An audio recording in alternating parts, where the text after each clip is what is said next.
Bonjour. Ça va? Très bien, merci. Donc Isabelle va parler d'abord. Tu vas D'accord. parler en dernier. Ah bon, d'accord.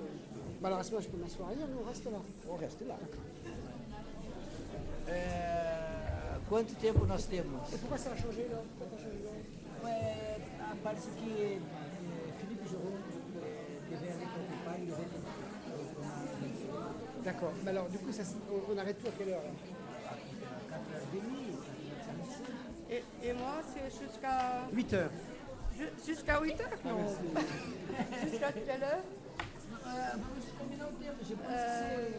C'est à Coimbra, c'est beau. 50 minutes? Moi, ce sera peut-être pas 50 minutes. Ce sera peut-être pas 50 minutes. Ok? Podemos começar. Isso. Tá bem, tá bem. Tu peux regarder tes notes? Oui, bien sûr. Boa tarde a todos. Ah, sim, senhora. Boa tarde a todos. Sejam novamente bem-vindos à nossa sessão de quarta-feira, nossa última sessão. Ratificamos nossa solicitação para que seus aparelhos celulares permaneçam no modo silencioso ou desligado. Estamos todos bem comportados e solicitamos também, relembramos, a importância da avaliação do evento, preenchendo o formulário recebido no credenciamento. E retomamos também a questão das perguntas, ratificamos mais uma vez que é importante que as perguntas venham por escrito para que possamos gravar o nosso evento como um todo. Então, nós vamos dar início à conferência da tarde, Comunicação, Tecnologia, Identidade e Sociedade. Já estão posicionados no palco, professor Dr. Dominique Volton, Centro Nacional da Pesquisa Científica da França, também... Palmas, professor Dominique Volton. Da mesma forma, já está posicionada na mesa a professora doutora Isabel Ferim, da Universidade de Coimbra, Portugal. Serão acompanhados e coordenados pelo professor doutor Juremir Machado da Silva. Antes de passar a palavra ao professor Juremir, lembrando que a Livraria Acadêmica e a Editora da PUC estão comercializando alguns livros da área da comunicação, inclusive os livros de autoria do professor Dominique Volton, que estará autografando ao final desta sessão as suas obras. Allô, vous m'entendez? Passamos a palavra à professora Tassiana para mais um informe, não? Allô? Passamos a palavra ao professor Juremir para a coordenação da sessão.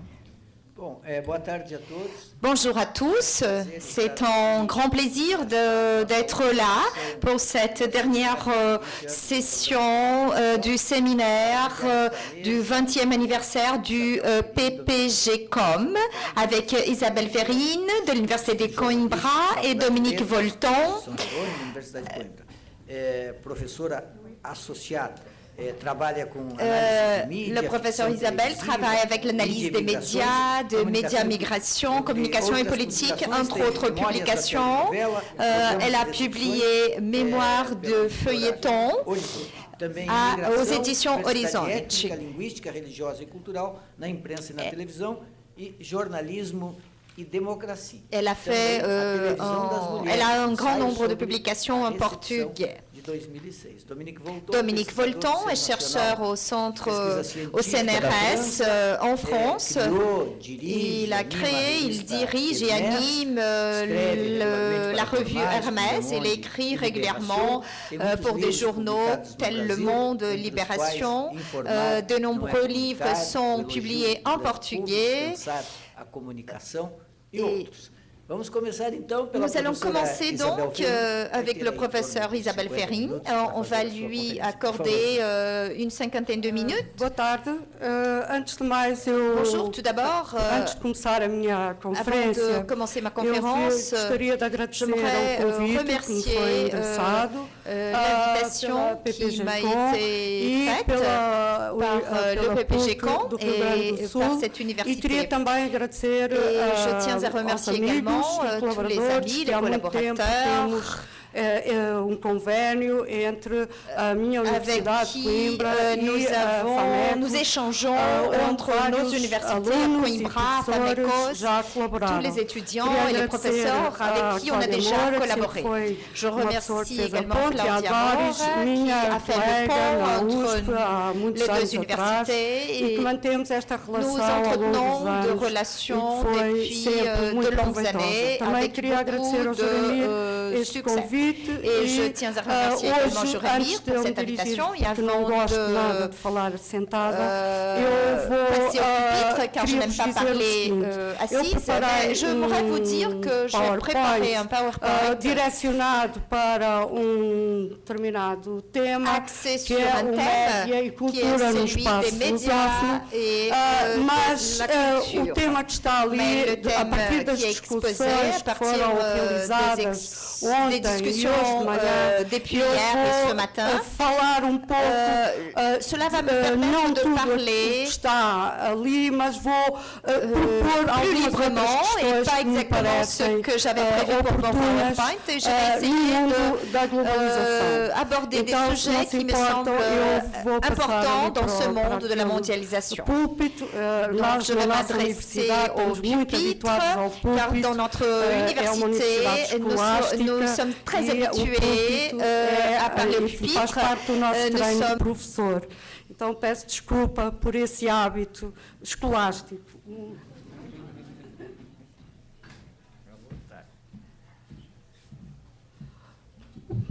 Bom, então, aquilo que eu vos gostaria de propor neste momento não é apenas o tema que eu trouxe, mas uma reflexão sobre a pesquisa no mundo lusófono, na área da comunicação e das ciências sociais, numa perspectiva mais ampla, mas também aquilo que a globalização está, neste momento, a impor-nos como agenda de pesquisa.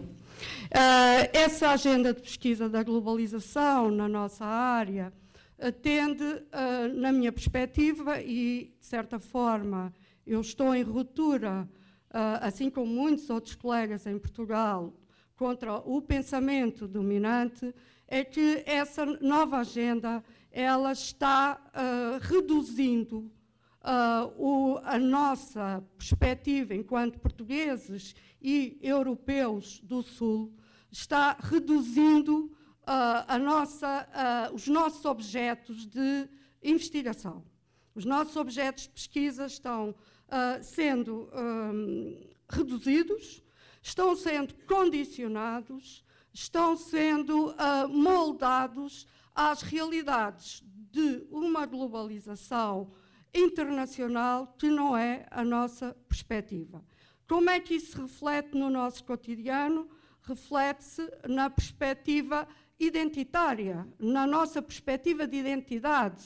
Ou seja, ao não podermos eleger como objetos de trabalho as questões que nos afligem, entre aspas, as questões que nós temos que interpretar para dar uma certa condicionante ao nosso cotidiano e à nossa história e ao nosso futuro, nós somos obrigados a condicionar a nossa investigação na área das ciências sociais, inclusive na área da comunicação, a objetos que nos são estranhos e impostos de forma colonial. Enfim, isto parece muito duro, mas é o que está a acontecer e que se reflete posteriormente nas avaliações, nas creditações, na capacidade de circular os nossos trabalhos e as nossas obras.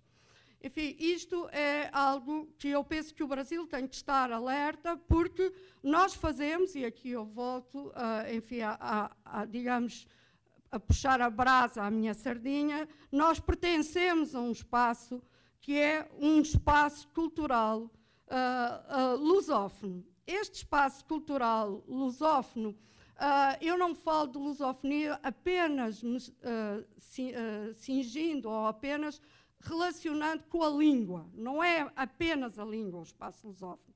Para mim, e na minha concepção, assim como outros autores portugueses e não só, inclusive alguns brasileiros, esse espaço lusófono é um espaço mental, não é? E é partilhado por um conjunto de indivíduos. Muitas vezes a língua não é um fator de aproximação, mas sim as questões culturais desse espaço. não é? Portanto, quando eu falo de espaço lusófono, eu não falo de lusofonia. Eu falo de algo que transcende a língua portuguesa, pode ser em francês, ou pode ser em inglês, até em espanhol, etc. Mas é um espaço de preocupações que está ligada às diásporas, não é? E à cultura no sentido de herança, das heranças de uma trajetória histórica, política, cultural, muitas vezes uma trajetória violenta, mas a mesma trajetória. Portanto, e um espaço que é caracterizado, e penso que nesse aspecto é a grande particularidade deste espaço, porque é feito por países, como diz o nosso sociólogo Boaventura de Sousa Santos, um espaço que é feito por um colonizador colonizado. Portanto, esta ideia do colonizador colonizado é algo que está na identidade deste espaço e que faz os fluxos e refluxos destas diásporas e destas imigrações. Portanto, não é um espaço geográfico limitado, são espaços autónomos, muitas vezes enquistados dentro de outras realidades culturais, como, por exemplo, a segunda maior cidade portuguesa é Paris, não é? É a maior cidade portuguesa, a segunda maior cidade portuguesa é Paris. Portanto, isto tem algum sentido, não é? E também tem algum sentido que os portugueses que emigraram para o Brasil no século XX e estão emigrando agora para o Brasil, a maior parte deles reivindicando a sua, digamos, a sua origem portuguesa, acabem por se tornar brasileiros. E isto tem muito a ver com esta circulação identitária dentro do espaço lusófono. Enfim, falando destas questões, e para não pensarem que sou anglofóbica, digamos, há alguns conceitos dos nossos colegas e dos nossos, enfim, que participam em muitas destas discussões na Europa, sobretudo através da ECREA, que nos parecem muito interessantes.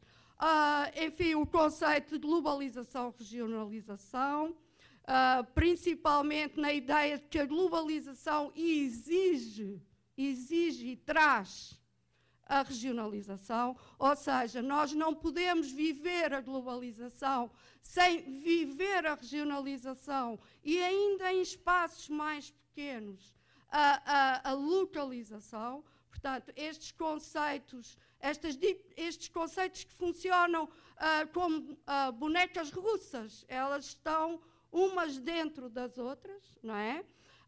O conceito também importante de David Morley, que é num texto famoso, que é o Belongings, não é?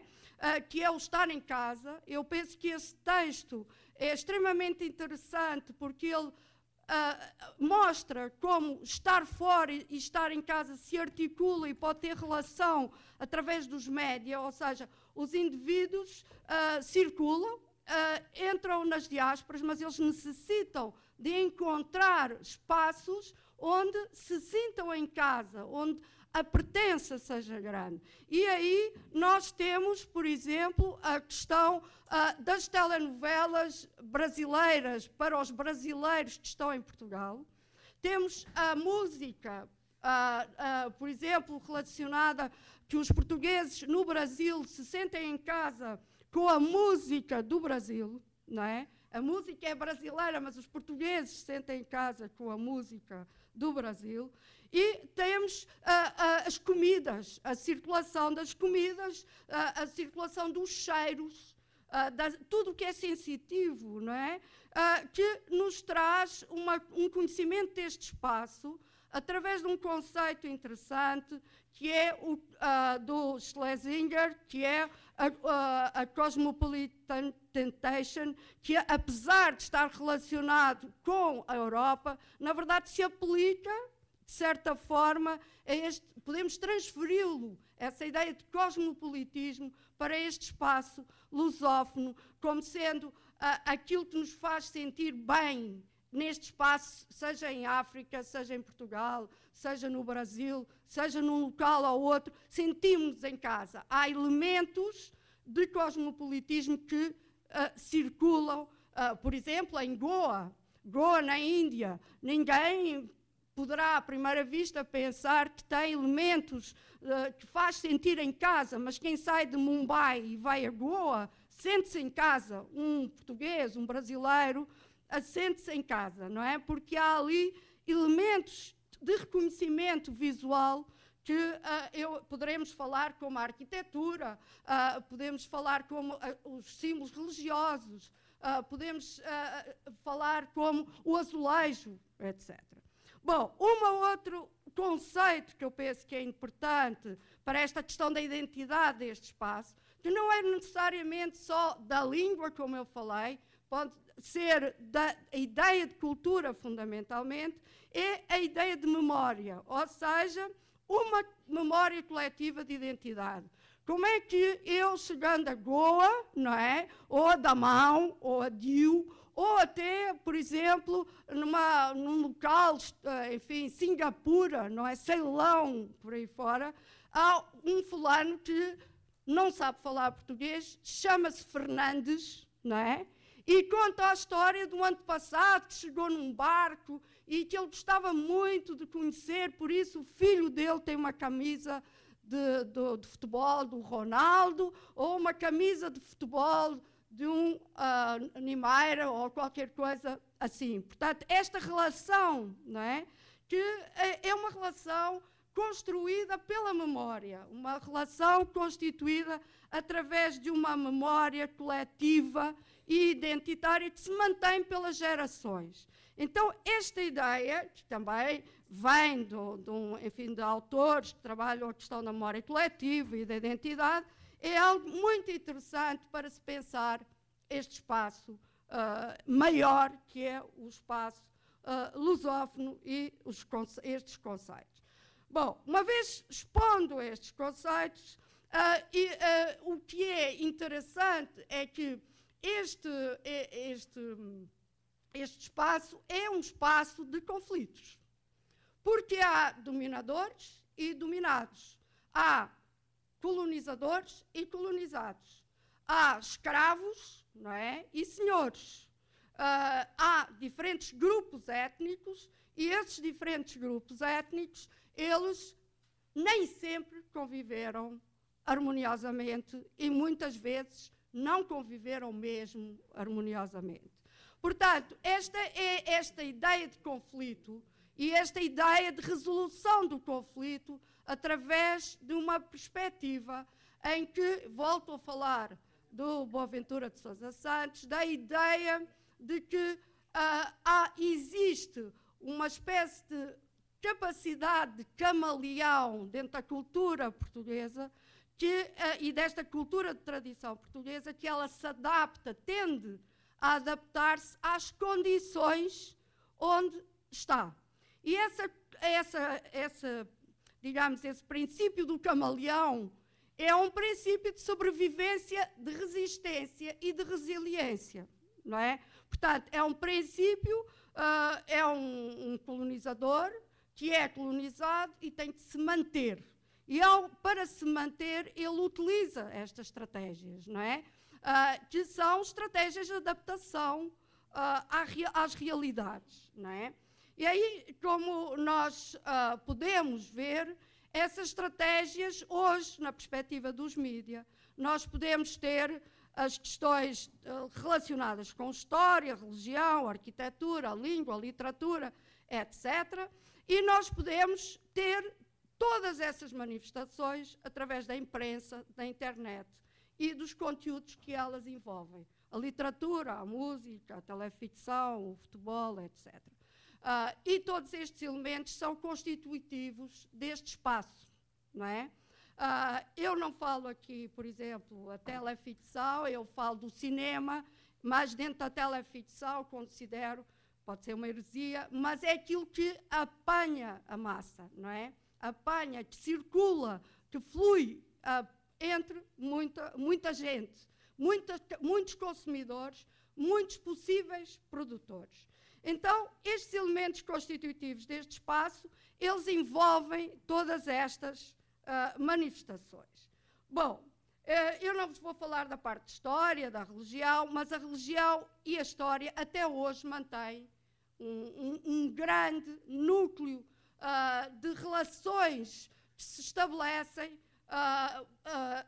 através do espaço lusófono, porque é a religião que dá o cadinho cultural deste espaço, independentemente das apropriações. No Brasil, das diferentes apropriações, em Portugal, hoje em dia, um dos fenómenos mais interessantes é a chegada das religiões evangélicas vindas do Brasil, que são muito diferenciadas daquilo que era a tradição e que são avassaladoras na conquista de um extrato social.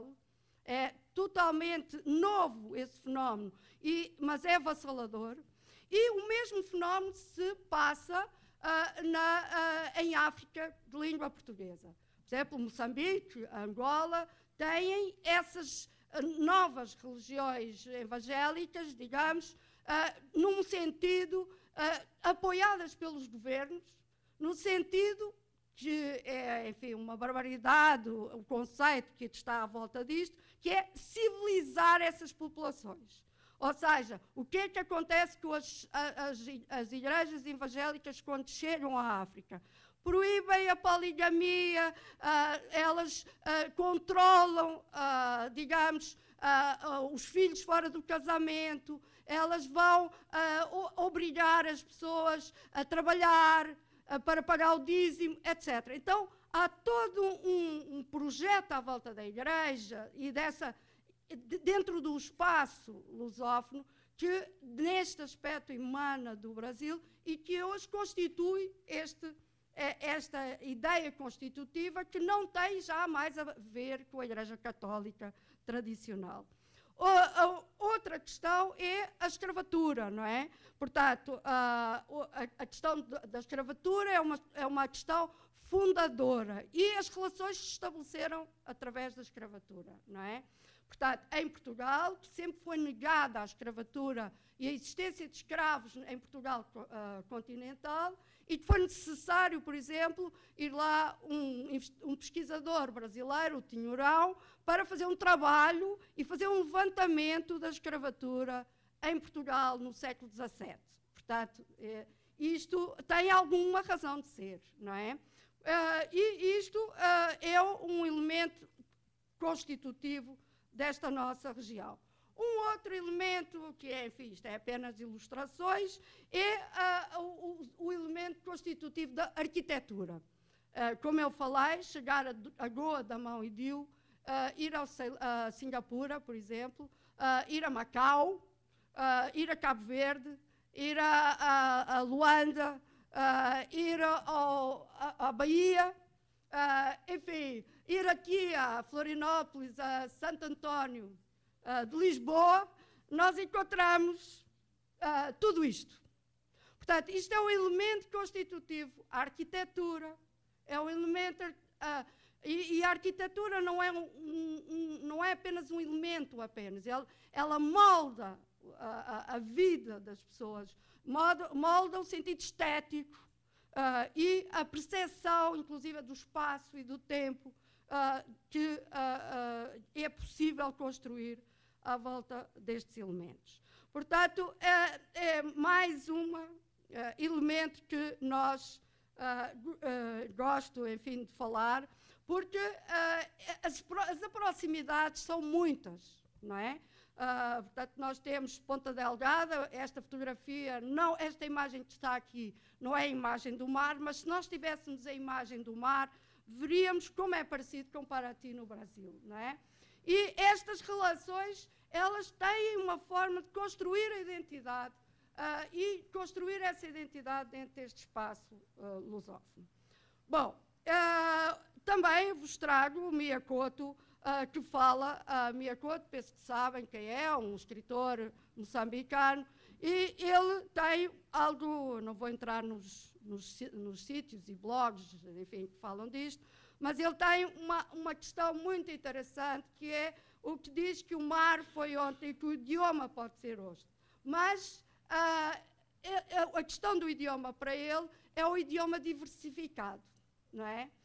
Quando nós lemos as obras do Miyakoto, quando nós lemos as obras do Odias, por exemplo, que é um escritor jovem angolano, nós percebemos até que ponto a língua se diversifica em função dos espaços culturais, mas simultaneamente mantém essa ideia de cosmopolitismo, essa ideia de partilha entre os diferentes espaços, não é? O mesmo acontece com um filme que há pouco tempo foi feito, luso, franco, várias outras nacionalidades, que é a Gaiola, não sei se vocês viram, sobre os portugueses em Paris, não é? E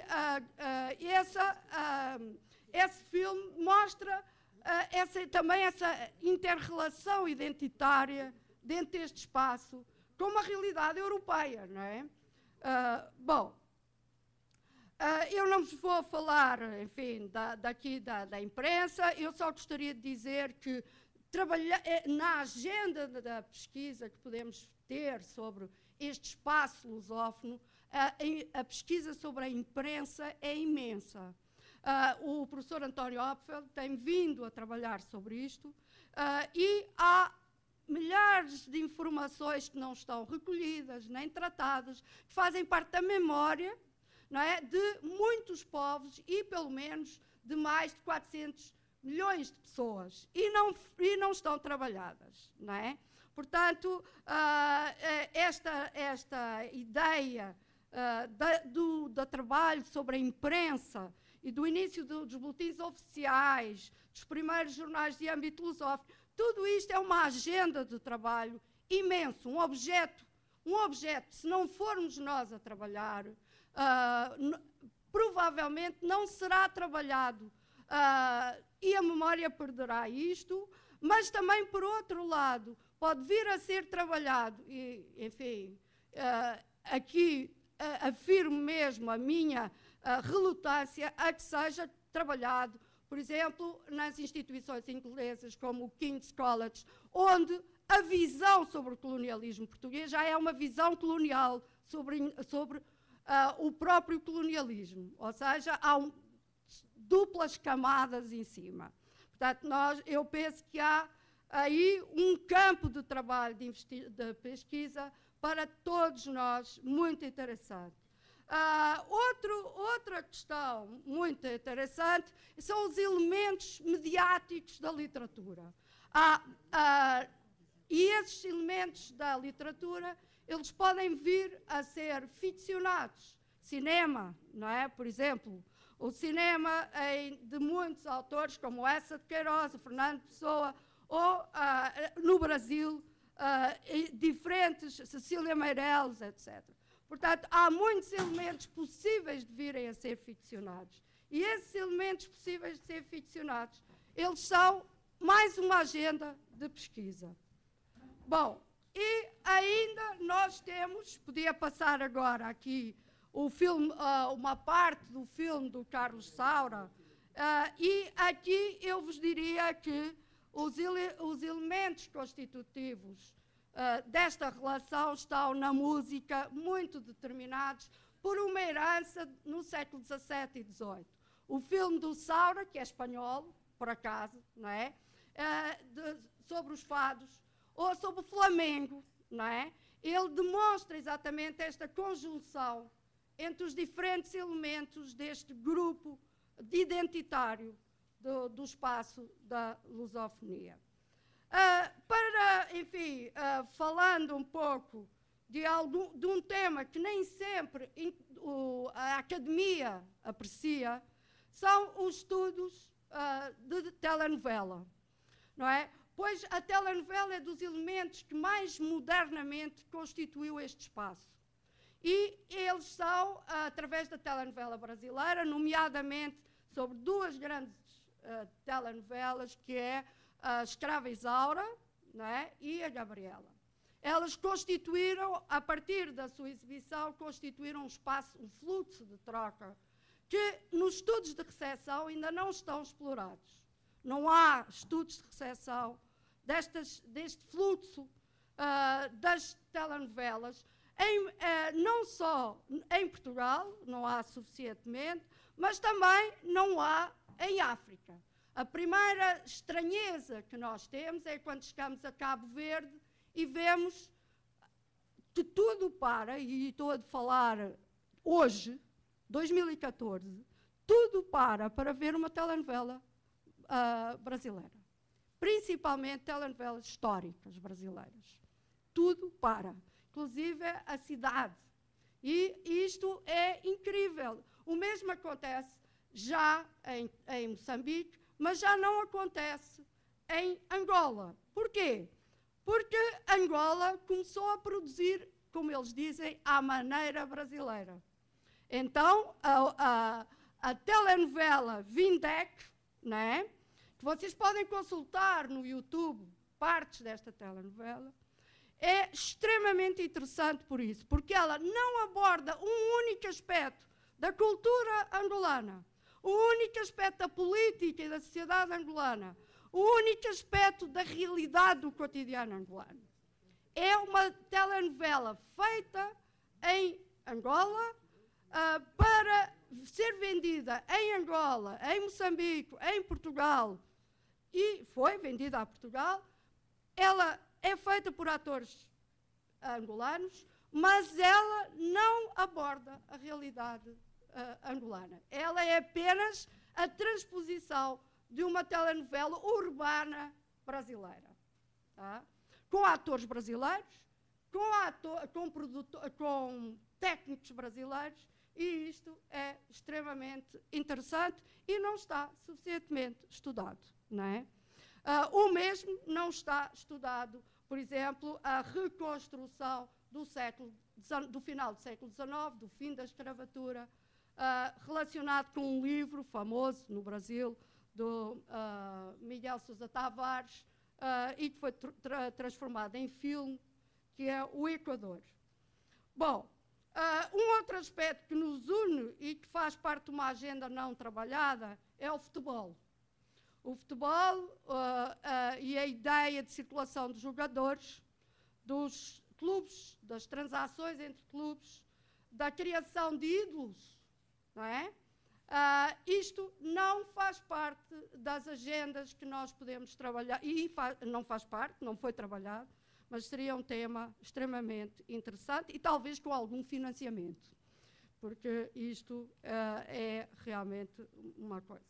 Em síntese, e eu queria vos dizer que apenas estes são alguns aspectos das agendas possíveis de trabalho na pesquisa neste espaço, não necessariamente apenas em português, pode ser em inglês, em francês, italiano, espanhol, etc. E também vos queria dizer que essas pesquisas comparadas, elas são extremamente proveitosas. E, enfim, sem fazer publicidade, eu gostaria de vos dizer que tenho aqui uma que foi me dada agora pela Nilda Jacques, que é e Audiências 2, que é um livro. Nós trabalhamos muito com autores brasileiros, eu, com o meu grupo, há muitos anos. E a questão da recepção, apesar de nós lermos todos os anglo-saxónicos e todos os autores consagrados, o Brasil nos inspira, porque é muito diverso e utiliza aquilo que ontem foi falado aqui, que é uma dimensão emocional da pesquisa que cada vez mais é importante considerar.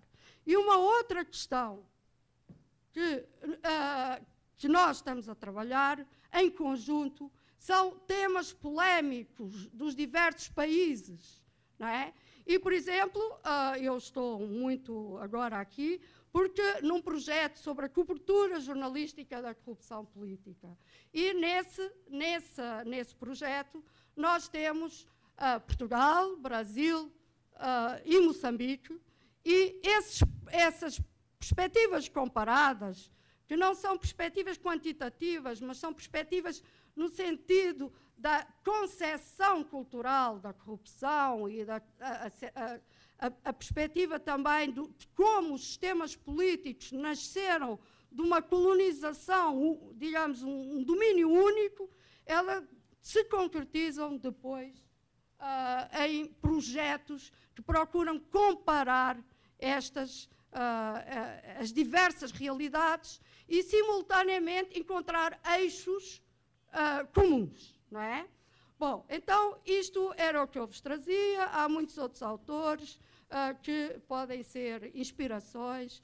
Eu já falei do Berker, o Strauber, que é um colega nosso, penso que toda a gente conhece, e o Álvaro, não é o Álvaro Moisés, é o nosso Moisés do Minho, da Universidade do Minho, que é um autor também nos inspira. Então, isto é tudo. Agradeço a vossa atenção e até à próxima.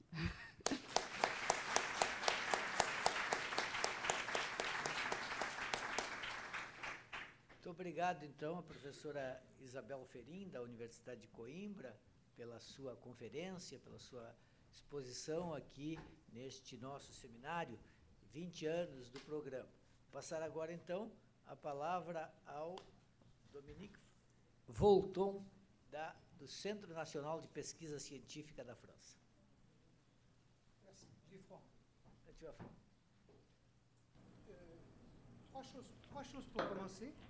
Bom, 3 coisas para começar. A primeira é obrigado, senhora, obrigado, Juremir, por este formidável trabalho que vocês realizaram nestes 20 anos. Há muitas universidades no mundo que não realizaram o mesmo esforço intelectual, então, a amizade, a toda a minha admiração, a minha amizade, parabéns. Ele merece. É um mau jornalista, um mau professor, um mau intelectual, mas mesmo assim ele merece. Bom, a segunda coisa que eu colocaria, na prisão, todos os arquitetos do mundo que fazem anfiteatros sem janelas.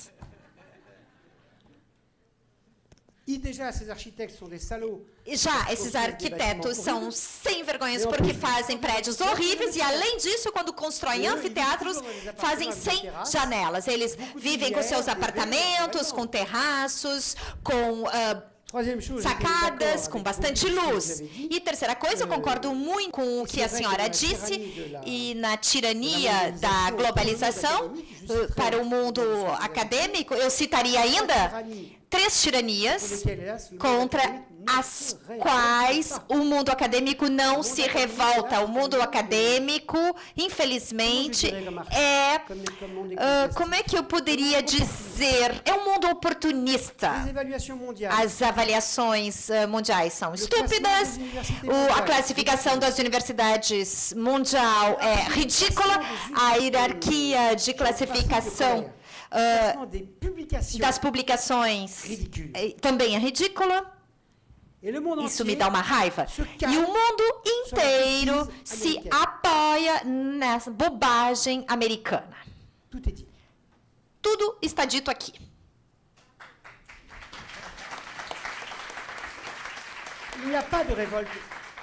Não há revolta. Os nossos colegas no mundo inteiro, eu vou voltar a falar disso na minha apresentação, mas a responsabilidade do mundo acadêmico pela falta de crítica à globalização, pela falta de crítica às novas tecnologias é uma responsabilidade enorme. Eu vou falar das relações entre a informação e a comunicação, a técnica e o impacto disso nos jornalistas, nos políticos e no mundo acadêmico. Eu digo que o mundo acadêmico, os universitários, o mundo intelectual, tudo isso é a mesma coisa. 3 pontos. Primeiro, a ruptura de uma sociedade dita da comunicação. Segundo, a crise do modelo da comunicação política. Em terceiro lugar, porque eu sempre sou um espírito positivo, o que deveríamos fazer? Então, introdução. Depuis la guerre de 1914, Desde a guerra, le positivisme o scientifique positivismo científico técnico até a guerra de 1914 é muito forte. A ciência e a técnica são o progresso. la boucherie de la guerre de 1914 A carnificina da guerra de 14 e 18 après 1918, faz com que, depois de 18, vai surgir uma grande reflexão crítica contra a ciência e, sobretudo, a técnica, porque era principalmente a técnica de morte. Vocês não se dão conta na América Latina, porque vocês não viveram diretamente la boucherie de la première a guerre, carnificina da Primeira Guerra, mas podemos dizer que a consequência nos leva a uma reflexão muito negativa sobre a força das técnicas. A Segunda Guerra Mundial vai relançar ainda mais o desempenho técnico até a Guerra Atômica. E nos anos entre 45 e 70, novamente, através da literatura, cinema, ciências sociais, uma nova reflexão crítica sobre a técnica, para o que ela serve, até onde podem ir, etc. E desde os anos 80 até hoje, há no mundo uma espécie de dúvida sobre a ciência e a técnica, em que a ciência pode ser progresso, mas também pode ser a morte, manipulação genética. Então, há reticências em relação às ciências, e as técnicas são muito criticadas até os impactos sobre as novas tecnologias. Então, no século XX, temos um século, depois do positivismo triunfante até a guerra de 1914, desde os anos 20 até hoje, há uma espécie de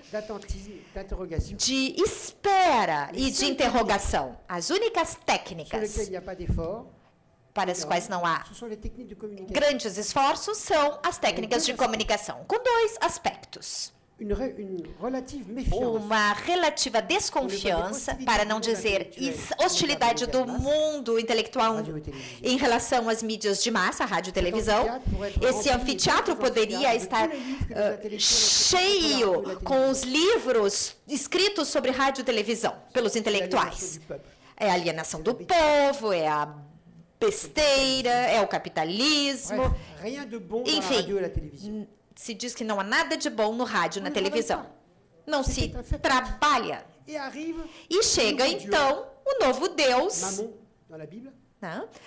o novo Deus da Bíblia, que é o computador. Então, desde 1970, não há mais nenhuma crítica, nem sobre a informática, nem sobre a internet, sobre as redes sociais, nada. O mundo vai mudar graças à interatividade. E esses mesmos intelectuais que durante 70 anos nunca quiseram pensar a democracia de massa, a comunicação de massa, a cultura de massa, a não ser dizendo coisas negativas, vão demitir-se de qualquer função crítica com a internet e o computador. E é neste momento em que estamos vivendo. Eu escrevi muitos livros críticos irônicos sobre a internet, e qual é a conclusão? O Voltaire está velho, reacionário, ele é tecnofóbico, ele não entendia nada, ele está ultrapassado. Eu escreveria de forma demagógica dizer que o mundo de amanhã será o mundo da comunicação. Formidável. O conformismo intelectual do mundo acadêmico para pensar de modo crítico. Bom, enquanto que sobre a escola, as classes sociais, eles martelam. Mas sobre a internet, nada. E agora... Bom, essa é a minha introdução. Eu estou acelerando um pouquinho. Mas os políticos no mundo dizem que estamos atrasados. O atrasinho, aquele pequenininho do coelhinho da obra de Lewis Carroll, né? Alice no País das Maravilhas. Bom, vamos ter 7 bilhões e meio de internautas? Bom, aí o problema vai ser maior ainda.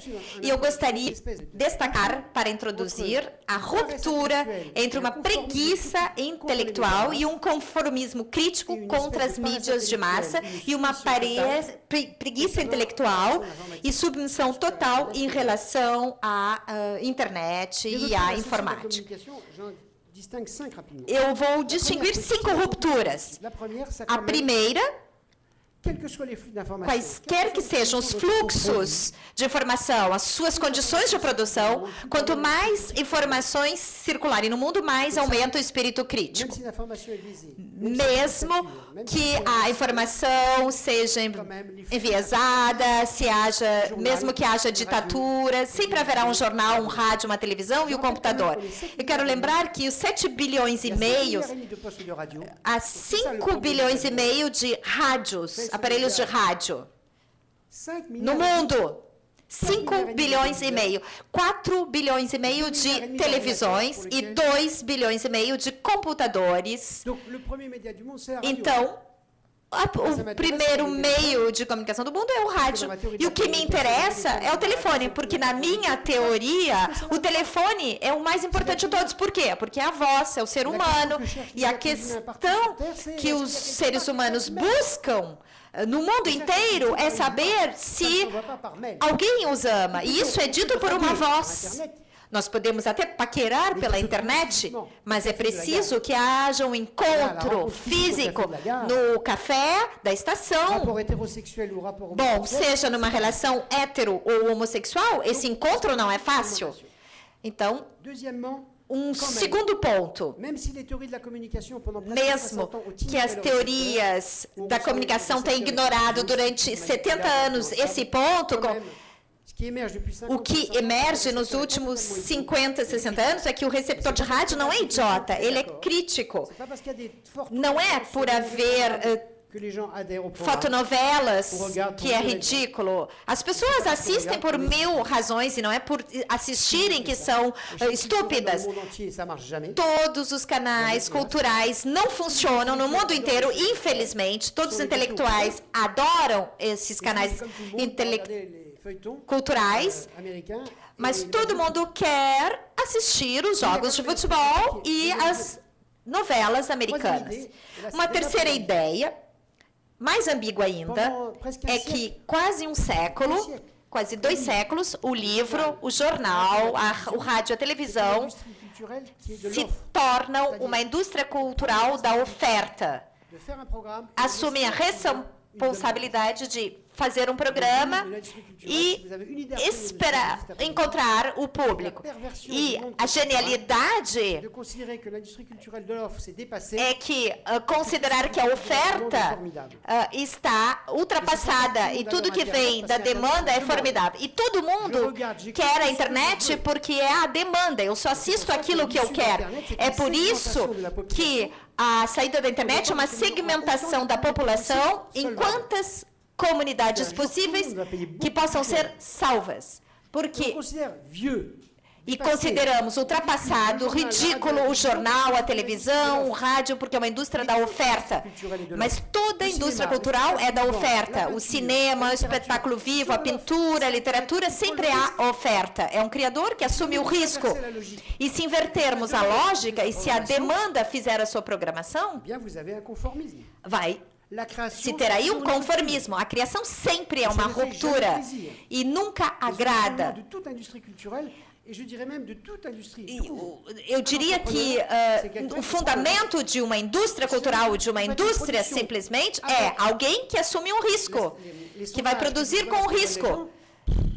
E, bom, eles vão ter de fazer uma pesquisa para dizer o que as pessoas querem. Então, o final do século XX é uma passagem da demanda, da oferta para a demanda. E uma outra ruptura. A informação vai cada vez mais rápido. É uma tirania louca. E, ao mesmo tempo, há uma incomunicação entre os povos e as culturas. Todo mundo vê tudo, mas ninguém tem nada a se dizer. E hoje há muito mais técnicas de comunicação do que há 5 anos. O ódio vai muito bem, a guerra está formidável, o racismo é excepcional. Vocês podem ter todas as conexões do mundo, todas as interatividades do mundo, mas isso não leva à tolerância, nem ao amor, nem ao respeito. Vocês estão muito distantes do conflito israelo-palestino, mas para um europeu é o câncer, pois entre os palestinos e os israelenses há muitos computadores, há todas as antenas parabólicas, Mas há ódio. Donc vous pouvez être multibranché. Vocês podem estar multiconectados sem ter nenhuma tolerância. Essa é uma nova ruptura. Durante 150 anos se acreditou ingenuamente, quase 2 séculos, desde o século XVI, pensávamos que quanto mais informações tivéssemos, mais conhecimento, mais haveria emancipação, progresso, mas nada disso. Podemos estar multiconectados com todas as bibliotecas do mundo e ser um racista, estúpido, ou uma frase que eu inventei há uns 15 anos, que é o da solidões interativas. Há milhões de pessoas que são incapazes de amar alguém, de tocar em alguém, mas que são incríveis internautas. Isso é terrível. É preciso tocar, é preciso amar, é preciso olhar, é preciso desligar os computadores. Na verdade, isso não acelera nada, ao contrário do que se pensa. Uma quinta ruptura, que para mim é a mais importante do ponto de vista teórico. Durante séculos, a informação e a comunicação era a mesma coisa. Com o século XX, com o progresso técnico, há muito mais informação. E nos damos conta que informar não é comunicar. O mais simples é a informação, porque é a mensagem. O mais complicado é a comunicação, porque é a relação. Diz respeito à relação. E a relação é o outro. É aquele a quem amamos e que não nos ama. Aquele que não está interessado naquilo que eu digo. E que, quando ele começa a falar, você também não está interessado naquilo que ele está dizendo. Então, aí há uma ruptura entre a informação e a comunicação. Todo mundo adora a informação e todo mundo detesta a comunicação. E por que se detesta a comunicação? É simples, porque a comunicação é amor, é a busca do outro. E o resultado aí é médio. Na vida, quantas situações reais de amor você viveu? Nós esperamos ser desejados quando chegamos ao mundo, nem sempre acontece, e esperamos ser amados quando morremos. E também não é muitas vezes que isso acontece. Então, a comunicação e o amor são a grande questão da nossa vida. 60% do nosso cérebro está ocupado com problemas afetivos e pessoais. É normal, é o mais importante. Mas como a comunicação funciona bem, detestamos e adoramos as técnicas. Porque as técnicas são performáticas. Nós, seres humanos, não somos performáticos. O telefone, o rádio, a televisão, a internet, as redes, isso tudo é performático. E assim se instala uma perversão. Se adora a informação e se detesta a comunicação humana. Mas se adora a comunicação técnica. E precisamos reinverter tudo isso. E a comunicação política, o que é? É um espaço simbólico que só pode surgir depois de um espaço comum, mas a comunicação política é o diamante das democracias, porque é um espaço simbólico em que se confrontam os discursos políticos, os jornalistas e a opinião pública. Esse triângulo da comunicação política está completamente desestabilizado em detrimento dos políticos. O que está acontecendo para os jornalistas? Aparentemente, são os grandes beneficiados da comunicação política, há informações por toda parte, quando saímos da internet, vamos para a televisão. E, aparentemente, os jornalistas são os grandes vencedores disso. Mas, observem uma contradição em que ninguém pensou. Se dizia ingenuamente que quanto mais canais houvesse, mais haveria diversidade. Ora, na globalização é o inverso que acontece. Quanto mais canais existem, há mais padronização. A diversidade não aumentou em relação aos anos 50 e 60.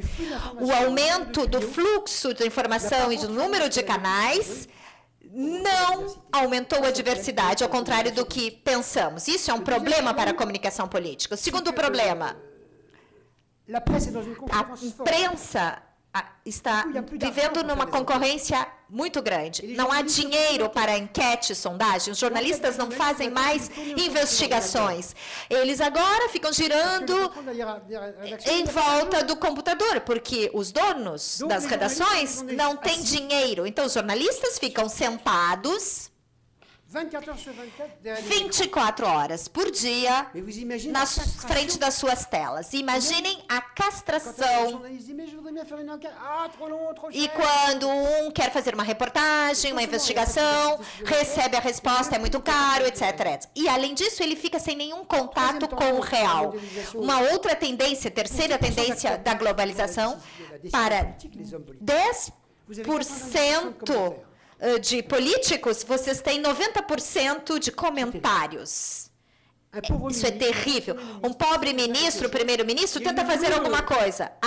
Tem uma matilha de observadores e comentadores. E no mundo inteiro, os jornalistas costumam ser comentadores de outras mídias. Eles escrevem para um jornal, para uma televisão. Então, vocês têm um mundo da comunicação política totalmente saturado por comentários. Isto é uma perversão. E mais uma característica, a última dos jornalistas, que é que eles adoram a peopleização, a estarização. Às vezes, eles pensam em tudo, exceto nos políticos. Mas se fala muito mal dos políticos, mas são as grandes vítimas. Eles não podem fazer nada, são espionados pelas mídias tradicionais e as novas redes. Não podem fazer absolutamente nada. Em segundo lugar, estão totalmente desacralizados. São espionados e estão desacralizados. Não podem agir, em terceiro lugar, porque o calendário das instituições democráticas faz com que haja sempre eleições em todos os países e a globalização fortaleceu ainda mais a rigidez. Então, eles não podem agir, em primeiro lugar. Segundo, eles fazem tudo de forma muito decepcionante, à direita ou à esquerda. E terceiro, eles são vigiados pela mídia e quando não são vigiados pela mídia, pelas redes sociais. E há aí uma excessiva personalização. A campanha eleitoral atual de vocês é formidável. Bom, é isso que vai ser visto daqui a 10 anos no mundo inteiro. Mas não há texto, não há argumento, não há programa nos cartazes. Só a cara dos candidatos. Bom, mas isso é a nulidade da política? A campanha de vocês, agora, atualmente, só mostra fotos. A gente não está nem aí para a cara dessa gente. Não há nenhum argumento. Acho que o que está acontecendo no Brasil, vamos ter isso daqui 15 anos no mundo inteiro. As caras, os chapéus. Então, há um fim das ideologias, fim dos programas e só personalização. Quanto à opinião pública, vocês e eu, ela se tornou, pelos trabalhos e sondagens, totalmente onipresente. Todos os políticos trabalham a partir de sondagens. É uma loucura. A sondagem não é um conhecimento da opinião pública, é uma fotografia instantânea. É a ponta visível do iceberg. A opinião pública talvez seja o conceito mais complicado da democracia. Não sabemos como isso funciona, como se dão as evoluções silenciosamente. Mas as sondagens dão uma solução simples a um problema que é monstruosamente complicado. E o que vemos é ceticismo crescente em relação aos políticos, não se acredita neles, são ladrões, burros, ridículos, e além disso, há voyeurismo aí. Acabamos de ter uma caricatura da tolice na França. A antiga amante do presidente da República acaba de lançar um livro horrível para explicar a vida do François Hollande, que ainda é presidente. Eles se separaram em janeiro e agora, em setembro, ela lançou um livrinho. Não me lembro qual é o título. Que vai ser vendido em 300 mil exemplares. Os cidadãos são voyeurs. O homem é perverso. Eles gostariam de estar com a sua câmera dentro do quarto de dormir do presidente da República. Tudo isso em nome da democracia. O homem é um voyeur. Não se trata da questão de que os cidadãos têm de saber, não é nada disso. Bom, por que não podem ter segredo privado? Não é segredo de Estado. E as mídias, os jornalistas, para fazer dinheiro, publicam livros desse tipo. Quant aux universitaires, E quanto aos universitários, ou seja, nós, eh ben, on dit rien. nós não dizemos nada. On dit rien sur la critique des nouvelles Não technologies. dizemos Sur laquelle nada la sobre a France, crítica dans das le novas GAFA, tecnologias. Google, Por exemplo, Facebook, Google, Apple, Facebook, Amazon. Aucune critique. Não se faz nenhuma crítica a isso. A força desses GAFAs é maior do que a potência de todas as indústrias de armamento nos Estados Unidos. Nós criticamos o imperialismo militar americano há muito tempo, mas Les nada universitaires sont les premiers sobre utilisateurs de isso. GAFA. Por quê? Porque os universitários são os primeiros utilizadores, usuários destes produtos Aucune todos. critique sur Google. Não se faz nenhuma crítica sobre o Google quando o Google chegar à Europa, On va numériser vos bibliothèques. propondo digitalizar as bibliotecas Les trois públicas. quarts des États européens. E 3/4 dos estados europeus Monsieur Google. agradecem. Obrigado, senhor Google. L'atteinte aux libertés privées. O atentado às liberdades privadas, a concentração das informações, os milhares de bancos e bases de dados que não são controlados por ninguém. Ninguém critica isso. A Amazon, é algo formidável, mas a Amazon é a morte de todo o comércio. Dizem que é moderno, que é prático. Sim, você pode encomendar sua tolice, a sua bobagem ali, mas em algum lugar é preciso depósitos com homens, mulheres, para carregar os caminhões, carros. Aí temos o máximo de poluição. E, além disso, temos a morte das livrarias, dos pequenos comércios, tudo. Tous les gens sur Amazon. E, então, vamos ter um deserto urbano e todo mundo ali conectado na Amazon, porque é mais barato. E os universitários criticam isso? Não, não, não. Porque os universitários querem ser modernos. Réactionnaire. Eles não querem ser acusados de reacionários. Então, não há crítica, não há interrogação sobre por que detestar as mídias de massa, etc. E há uma deriva bem conhecida do mundo acadêmico. A metade se fecha num isolamento amedrontado e 1/3 da academia se tornam os clientes da mídia. E os principais prostitutos midiáticos são os filósofos. Sempre há um filósofo por toda parte. Os filósofos dizem coisas muito importantes. Riche et beau. Bom, que é melhor ser rico, bonito e jovem do que velho, pobre e doente. Isso é muito inteligente, mas sempre faz bem ter um filósofo numa redação. Então, 1/3 dos universitários se prostituem e se tornam tão odiosos quanto toda a elite dos jornalistas. O que fazer em relação a isso? Alors, j'ai 60 chantiers. Non, c'est pas vrai, 10 chantiers seulement. Bom, eu tenho aqui 10 construções. Primeiro lugar, eu digo, é preciso criticar sempre o mito da aldeia global, de um ponto de vista da técnica. Sim, mas não do ponto de vista da compreensão cultural. A minha ideia é simples. Quanto mais aberto for o mundo, quanto mais ele for interativo e visível, Ça produit deux choses. vamos ter duas coisas. Os povos querem a globalização desde que possam manter suas identidades culturais. Língua, patrimônio, símbolos, fronteiras. Tudo que nos faz pertencer a uma identidade cultural. Na ideologia da globalização, Ça fait vieux. defender a sua identidade cultural é algo velho, conservador.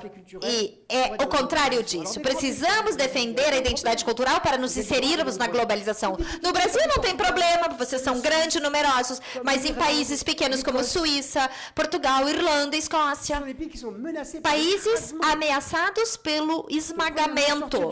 Então, temos de sair do mito da aldeia global e, em segundo lugar, defender as identidades culturais. Isso não é um obstáculo à globalização, e sim a condição da globalização. Eu só posso entrar na globalização se eu tiver raízes, e favorecer as raízes não é ser reacionário e conservador, e sim conseguir ter os meios de abordar o choque, o tsunami da globalização. Segunda coisa que é vital.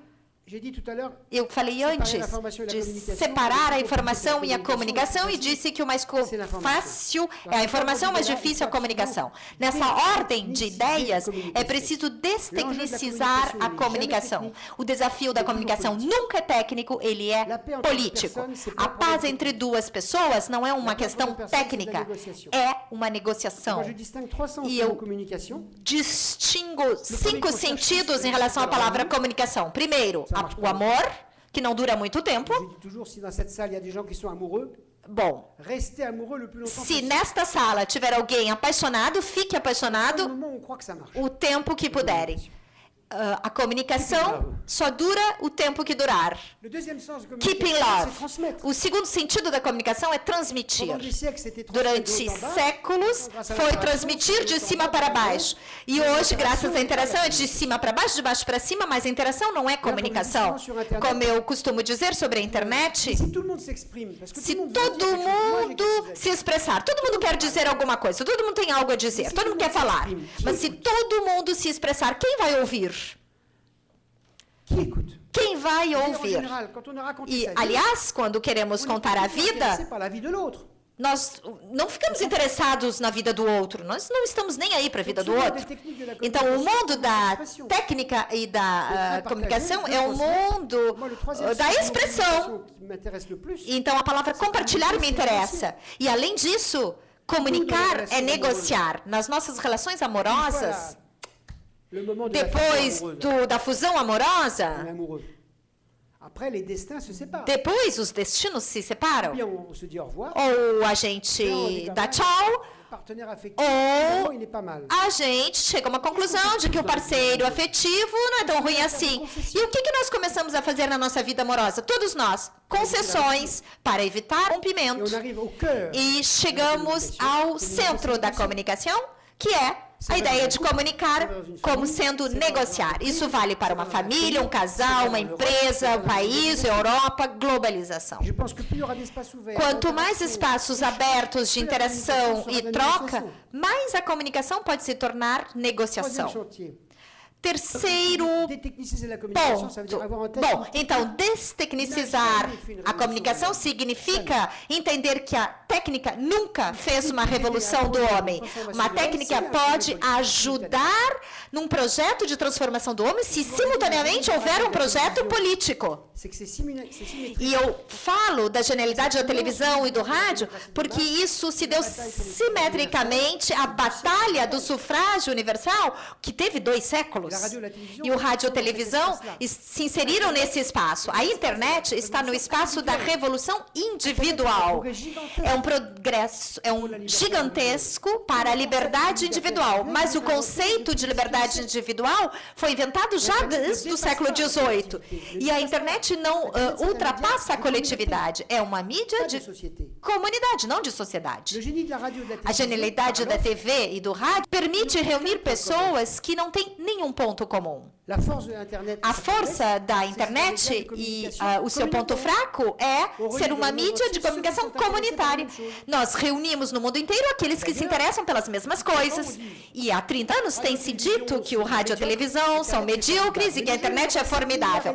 Mas quando houver 7,5 bilhões de internautas, vamos ter as mesmas questões levantadas pelo rádio e pela TV. Ou seja, não a questão de saber como criar comunidades, mas como ir além das comunidades para conseguir organizar uma sociedade. E o desafio da paz e da guerra não é um desafio da comunidade, sim da sociedade. A comunicação entre as comunidades é muito difícil e entre as sociedades é mais difícil ainda. O Brasil, multicultural, com racismo, mesmo assim, estamos aqui no sul, vocês todos são brancos, se formos para o norte, todo mundo é negro. Não é o pior dos países racistas, mas mesmo assim, no multiculturalismo brasileiro, existem profundas desigualdades. A Europa é a parte do mundo mais democrática. 500 milhões de habitantes, 21 países democráticos, mas nós somos incapazes de resolver o problema da imigração clandestina. Somos os mais democráticos e recusamos os imigrantes. Os imigrantes chegam. em 2 locais. Na Itália, e como a Itália é um país de imigração e de tolerância pelos imigrantes, os alemães não gostam, os franceses também, mas os italianos são tolerantes. E também os imigrantes chegam em Calais, no norte da França, para ir para a Inglaterra. Então, nos 2 casos, Brasil e Europa, não vemos mais tolerância em relação à alteridade. Uma terceira construção a fazer é valorizar a relação, que é mais importante do que a mensagem. A relação envolve o outro, a coabitação. Eu disse antes que comunicar é negociar. E quando a negociação dá certo, o que fazemos? Coabitamos. E coabitar é o que há de mais bonito. Nós não concordamos em nada, mas não nos separamos. E a coabitação requer muita inteligência. Trabalhar, então, sobre a comunicação com a questão da alteridade, um quarto ponto de construção muito importante. Quebrar a tirania e romper com a tirania da velocidade em que estamos vivendo. Nós somos loucos pela velocidade. Estamos enlouquecidos. Se ficarmos alguns minutos sem nada no telefone, ficamos preocupados. A gente